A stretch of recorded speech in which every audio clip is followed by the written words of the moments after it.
Ma io ti vorrei fare assaggiare un altro, che è una cosa un po' particolare. Dai. Perché io ci sono andata lì, in questa azienda, che è la famiglia di Giovanna. E chi fa oggi il vino sono i due fratelli Klaus e Gunther. E sono due tedeschi, sono mezzi tedeschi, sono di mamma tedesca che ha sposato il signor di Giovanna che è qui di Sambuca.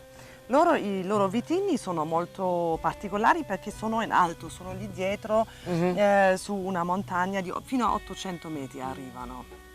E, questo in particolare è un grillo che a me piace tantissimo in generale. Noi lo beviamo anche a casa con il pesce perché è un vino meraviglioso, è autoctono di questa zona, invecchia perfino nella bottiglia senza problemi.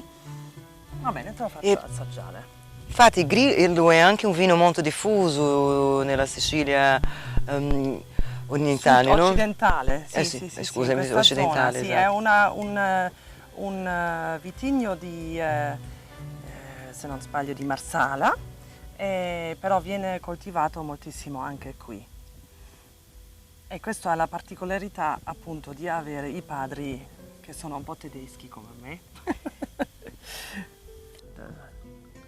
Noi che viviamo altrove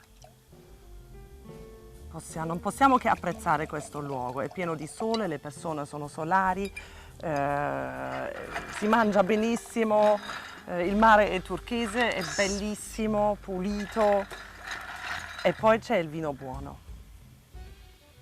Vediamo cosa hanno prodotto tra la Germania e le terre sicane.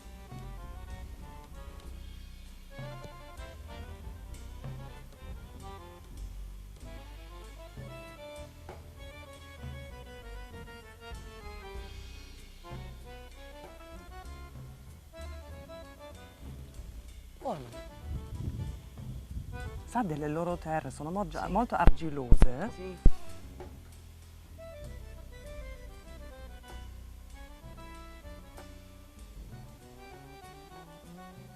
È particolare.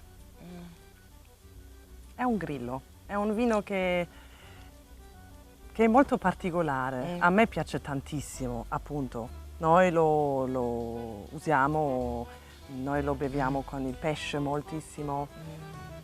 Si abbina molto bene al pesce.